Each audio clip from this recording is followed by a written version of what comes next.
शांति। 24 अगस्त 2023 प्रातः मुरली ओम शांति। बाप दादा मधुबन। आज बाबा ने सुनाया, मीठे बच्चे, अव्यभिचारी याद से ही तुम्हारी अवस्था अचल अडोल बनेगी। अव्यभिचारी याद से ही तुम्हारी अवस्था अचल अडोल बनेगी। पुरुषार्थ करो, एक बाप के सिवाय दूसरा कुछ भी याद ना आए। बाबा ने कहा, मीठे बच्चे, अव्यभिचारी याद से ही तुम्हारी अवस्था अचल अडोल बनेगी। पुरुषार्थ करो, एक बाप के सिवाय दूसरा कुछ भी याद ना आए। प्रश्न बाबा ने किया, से बाबा कौन सी सर्विस करते हैं और तुम बच्चों को क्या करना है? बाबा ने पूछा, से बाबा कौन सी सर्विस करते हैं और तुम बच्चों को क्या करना है? उत्तर में बाबा ने बताया, संगम पर से बाबा सभी आत्माओं को कब्र से निकालते हैं, अर्थात आत्माएं जो देह अभिमान में आकर पतित बन गई हैं, उन्हें पतित से पावन बनाने की सर्विस करते हैं। तुम बच्चे भी बाप के साथ साथ सबको शांति धाम और सुख धाम का रास्ता बताने के लिए लाइट हाउस बनो। तुम्हारी एक आँख में मुक्ति और दूसरी आँख में जीवन मुक्ति हो। तुम्हारी एक आँख में मुक्ति और दूसरी आँख में जीवन मुक्ति हो। गीत है, किसने ये सब खेल रचाया। ओम शांति। ये वास्तव में भक्ति मार्ग का गीत है। कोई है ज़रूर जिसकी ये महिमा है। किसने ये सब खेल रचाया। दुनिया में भक्त लोग क्या गाते हैं, दुनिया बनाने वाले क्या तेरे मन में समाई, तूने काहे को दुनिया बनाई। तो वास्तव में उनको भी पता है, कोई है जिसने ये दुनिया बनाई है। बच्चे अच्छी रीति समझ सकते कि ये बाप ही है जो सब कुछ करते हैं, करन करावनहार हैं। सिख लोग बहुत महिमा गाते हैं क्योंकि नया धर्म है और ये है बहुत पुराना धर्म। गाते हैं एक ओंकार, सतनाम, सतगुरु अकाल। ओम का अर्थ भी बाबा ने बहुत अच्छी रीति समझाया है। ये तो बहुत लंबा चौड़ा अर्थ कर देते हैं।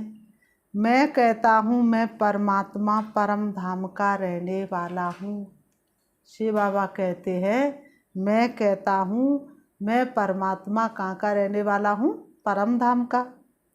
बाबा ने कहा, मैं पुनर्जन्म में नहीं आता हूँ। शिव बाबा कभी जन्म मरण में नहीं आते, इसलिए सुख दुख में नहीं आते हैं। बाबा कहते, तुम पुनर्जन्म में आते हो। बाप बच्चों को बैठ परिचय देते हैं। मैं बच्चों के सामने ही प्रत्यक्ष हूँ।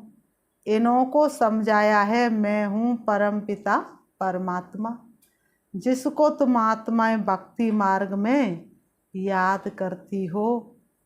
ओ गॉड फादर, उनकी महिमा भी है। पतित पावन रहमदिल लिबरेटर, उनको बाबा ने कहा गाइड भी कहते हैं। ये है पांडव सेना। पंडा मुक्ति जीवन मुक्ति की राह बताता है। गाते भी है ना, नैया मेरी पार लगाओ। बरोबर परमात्मा को खेवैया भी कहते हैं, बागवान भी कहते हैं। कहते हैं तुम कितने मस्त थे, सतयुग त्रेता में बेपरवाह बादशाह थे, कितने वैभव थे। श्रीनाथ द्वारे में कितने वैभव खिलाते हैं, पक्की रसोई बनाते हैं। बाबा ने कहा पक्की रसोई बनाते हैं। तो बाबा कहते, जगन्नाथ के मंदिर में दाल चावल बनाते हैं, वहाँ काले चित्र दिखाते हैं। अभी तुम सब काले हो। श्रीनाथ द्वारे में बहुत फर्स्ट क्लास चीज़ें बनती हैं। फिर जो श्रीनाथ को भोग लगाते हुए पुजारियों को मिलता है, वह फिर दुकान में बेचते हैं, उससे शरीर निर्वाह होता है। तुम बच्चे तो स्वर्ग के मालिक बनते हो। वहाँ जो वैभव तुम खाते हुए दास दासियाँ भी खाते हैं। बाबा ने कहा, सतयुग त्रेता में जो वैभव राजा रानी खाते हैं वही दास दासी भी खाते हैं, क्योंकि वहाँ किसी भी प्रकार का दुख नहीं होता है। 36 प्रकार के वैभव बनते हैं। इतने तो खा नहीं सकेंगे तो फिर दास दासियाँ खाते हैं, परंतु इसमें ही खुश नहीं होना है। बाबा ने कहा इसमें ही खुश नहीं होना है कि सतयुग में तो जाएंगे, खाने को वही मिलेगा, पहनने को भी अच्छा मिलेगा, पद ही तो नीचा होगा, लेकिन सतयुग तो देखने को मिलेगा। बाबा ने कहा नहीं, इसमें खुश नहीं होना है, पुरुषार्थ ऊंच पद प्राप्त करने का ही करना है। राजधानी तो सारी बननी है, तुम वहाँ बहुत मौज में रहेंगे। बाबा कहते तुम वहाँ बहुत मौज में रहेंगे। वर्ल्ड ऑलमाइटी अथॉरिटी का स्थापन किया हुआ स्वर्ग का राजभाग तुम बच्चों को मिलता है।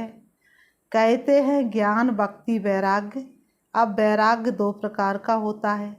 सन्यासियों का है हद का वैराग्य, घरबार छोड़ जाकर जंगल में बैठते हैं, फिर वह गुप्त मदद करते हैं, भारत का बहुत फायदा करते हैं। बाबा ने कहा सन्यासी लोग रजोगुणी जब सन्यासी होते हैं द्वापर युग में, तो वह घरबार छोड़ करके जंगल में जा कर के बैठते तपस्या करने के लिए, तो वह भी भारत को बहुत ताकत देते हैं, मदद करते हैं।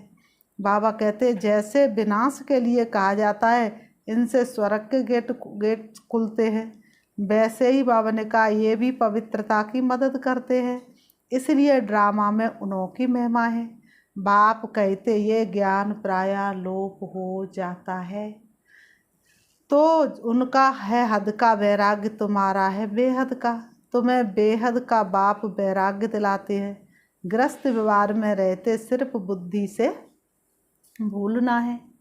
ये तो पुराना शरीर है, अब 84 जन्म पूरे हुए।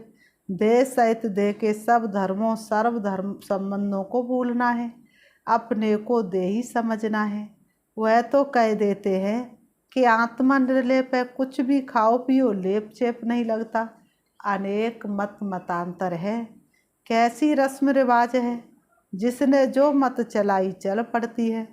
जैसे यहाँ कोई आदि देव को महावीर कहते हैं, महावीर फिर हनुमान को भी कहते हैं।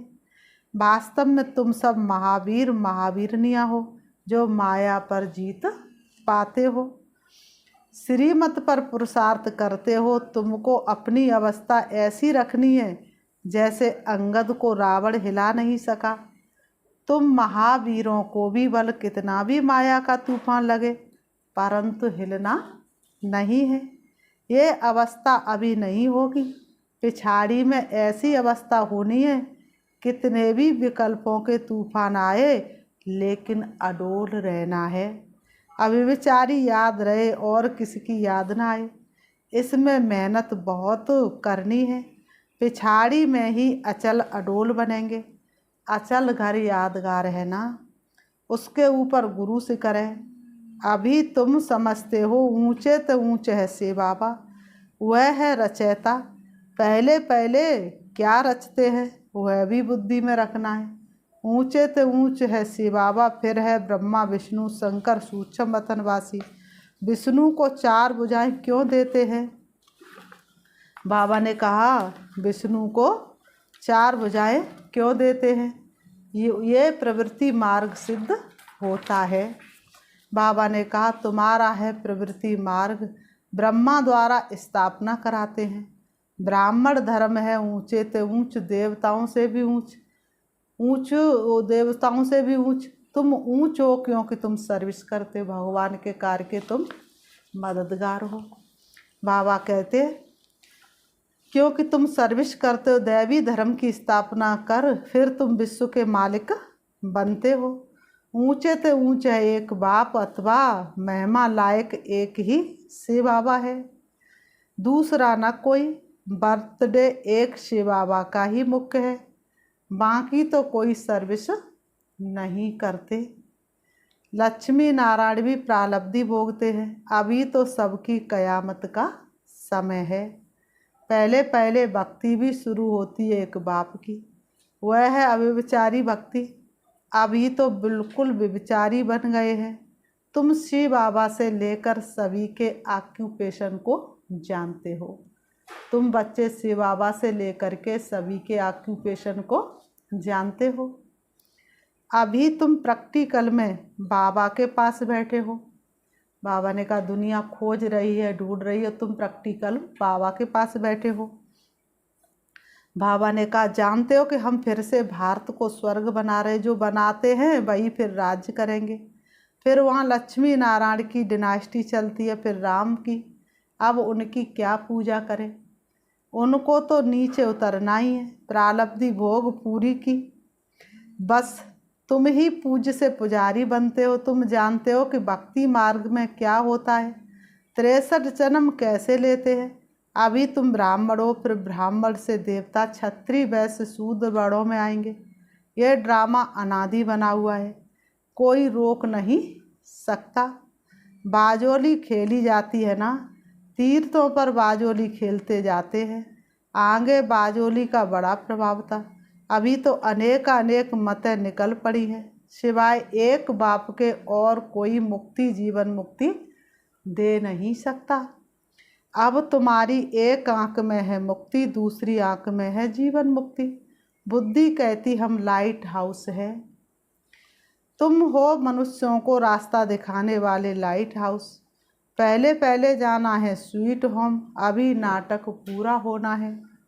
तुम बच्चे जानते हो कि ये सच्ची गीता आदि क्यों बनाते हैं, जो कच्चे हुए पढ़ कर पक्के बने। बाकी तो ये सब खत्म हो जाने हैं, फिर वही गीता आदि निकलेगी। गीता का एक श्लोक उठाकर उसका अर्थ करते जाते। गीता में तो है भगवान वाच। गीता भगवान ने सुनाई थी, परंतु समझते नहीं है।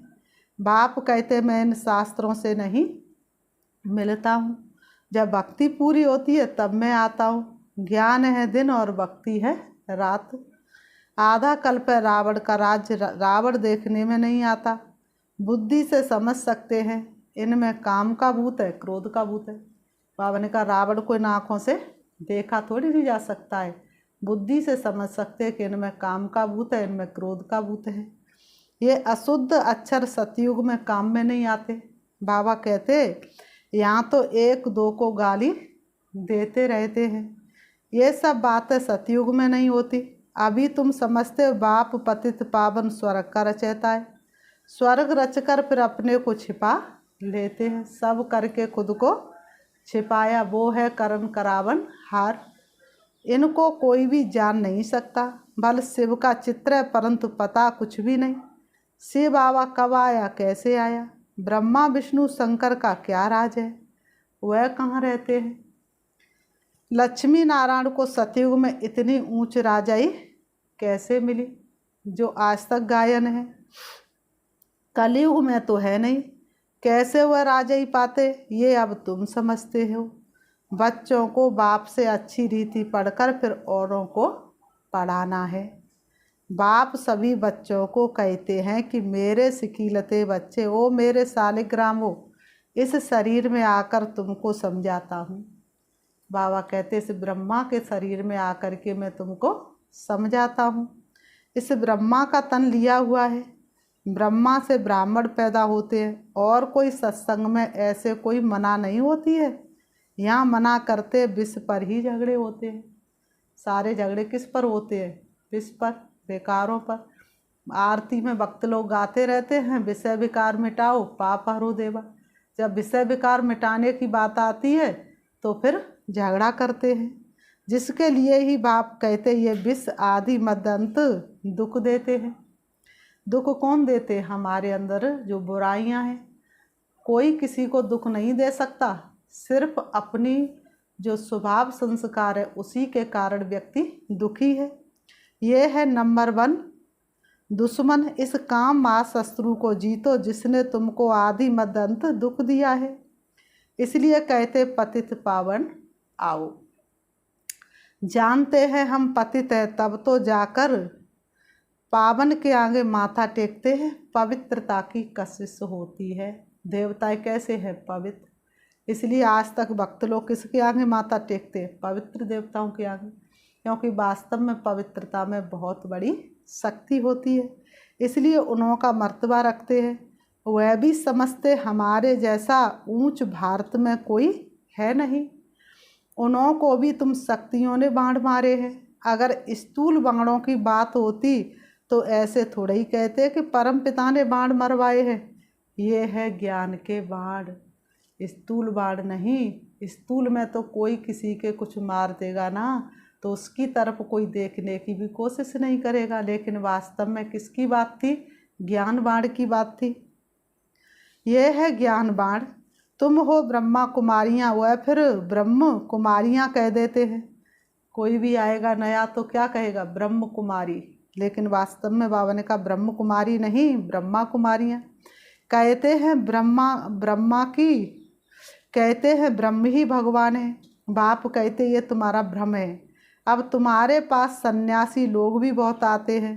बड़े बड़े आदमी सन्यासियों के पास जाते हैं, बोलते हैं महात्मा जी चलिए हम आपको भोजन खिलाएं। बहुत उन्हों की खातिरी करते। पवित्रता की निशानी है ना। आजकल तो कई डाकू भी सन्यासी का वेश धारण कर लेते हैं। बाबा ने कहा तुम तो बिल्कुल साफ हो, और तुम हो भी राज ऋषि। बाबा ने कहा तुम कौन हो? राज ऋषि। अभी तुम ऊपर से नीचे तक समझ गए हो। जानते हो हमसो देवता लक्ष्मी नारायण बन प्रालब्धि भोगते हैं। आधा कल्प बाद फिर जब और धर्म आते तब लड़ाइयाँ आदि लगती हैं। यह भी सब ड्रामा में है। तुम मूल वतन, सूक्ष्म वतन, स्थूल वतन, सृष्टि के आदि मध्यंत को जानकर नॉलेजफुल बन गए हो।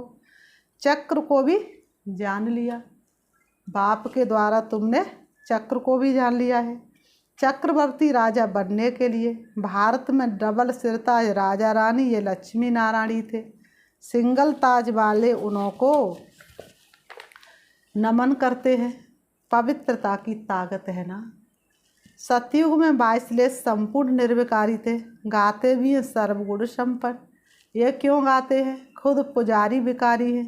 भारत पर ही सारा खेल है। भारत फिर भरपूर बनेगा, कोई नहीं कमी होगी। हीरे से आकाश भरा, मोती से सजी जमी होगी। तो बाबा ने कहा डबल सिरताज और सिंगल सिरताज, अभी तो 9 ताज। तुम सारे सृष्टि चक्र को समझ गए हो। क्रिएटर, डायरेक्टर, मुख्य एक्टर कौन है तुम अभी जानते हो। फिर तुम देवता बन जाएंगे। माया की जो कीचड़ लगी है वह धोई जाती है। किससे? आत्मा से। बावन का बाप कहते मैं धोबी भी हूँ, बड़े थे बड़ा सुनार भी हूँ।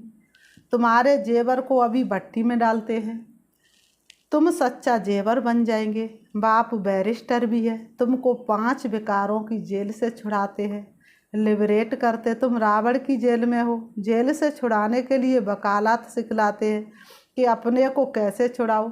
बाप कहते मैं अपना कार्य कर तुमको राज्य भाग दे, फिर मैं गुम हो जाऊंगा, तुम सुखी बन जाएंगे। तुम राजधानी ले लेंगे, फिर मैं वानप्रस्थ में बैठ जाऊंगा। अच्छा सबसे भाग्यशाली कौन है? बाबा कहते हैं अच्छा सबसे भाग्यशाली कौन है? बाबा कहते हैं कि कन्या भाग्यशाली है। बाबा ने कहा जो बाप के ऊपर कुर्बानी देती हैं वह कन्या सबसे भाग्यशाली है। बाबा कहते मैं तो अपना फर्ज पालन करता हूँ। तुम पतित दुखी हो पुकारते तो बाप का फर्ज है बच्चों को मुक्ति, जीवन मुक्ति देना। ऐसा मुक्तिदाता और कोई नहीं। बाकी टाइटल वह लोग बहुत रखवाते हैं, परंतु है बिल्कुल रॉन्ग। मनुष्यों की बिल्कुल ही विनाश काले विपरीत बुद्धि है।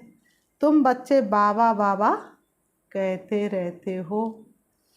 बाबा ने कहा मनुष्य थोड़ी इस राज को समझेंगे, इस राज को मनुष्य थोड़ी नहीं समझेंगे। प्रभु मिलन के खेल निराले और देखते हैं नसीबों वाले, वह समझेंगे शायद इस बाबा को याद करते हैं।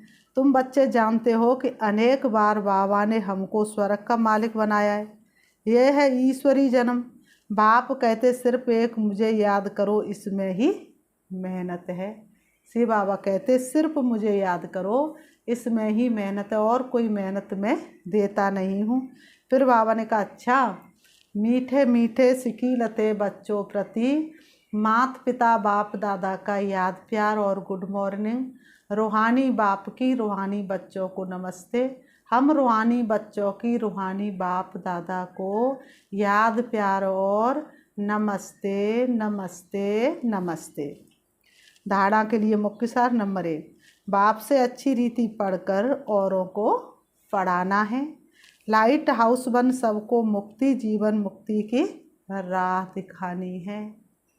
बाप से अच्छी रीति पढ़कर औरों को पढ़ाना है।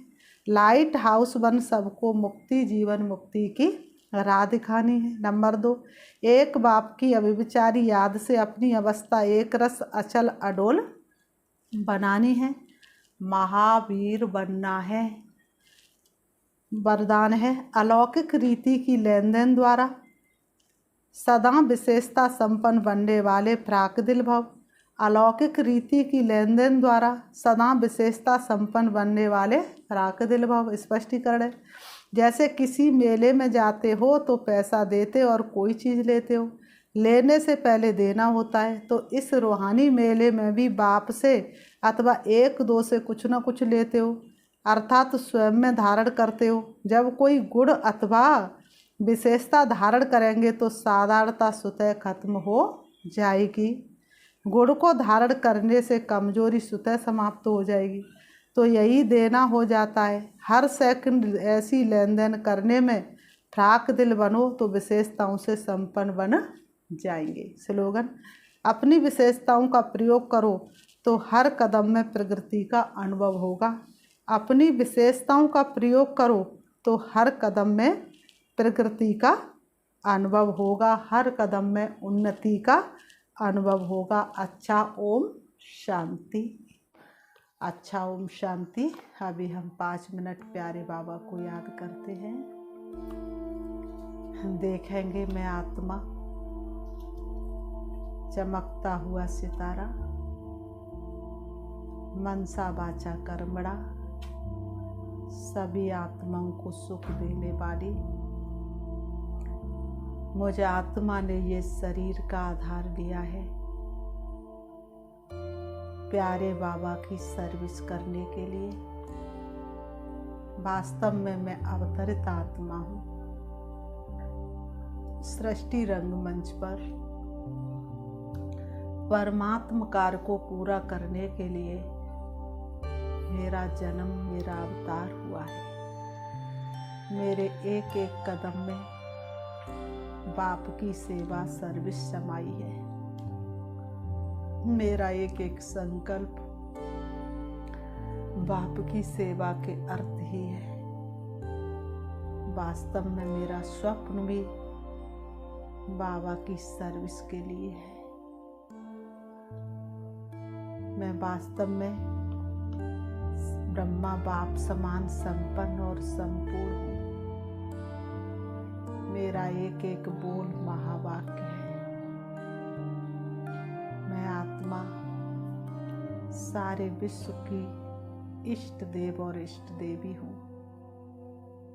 परमात्म शक्तियों से भरपूर हूँ। एक एक भक्त की मनोकामनाएं पूर्ण करने वाली हूँ। सारे भक्तों को मनिच्छित फल देने वाली हूँ। मैं भरपूर आत्मा हूँ। मैं सभी की ज्ञान रत्नों से पालना करने वाली हूँ। शरीर तो मेरा वस्त्र है, ये तो मेरा रथ है। मैं परमात्म याद में हमेशा रहकर अतीन्द्रिय सुख का अनुभव करने वाली हूँ। मैं कल्प पहले वाली विजयी रत्न आत्मा हूँ। मैं सदैव एक की याद में समाई रहने वाली आत्मा हूँ। मैं सदैव एक के प्यार में समाई रहने वाली आत्मा हूँ। ओम शांति।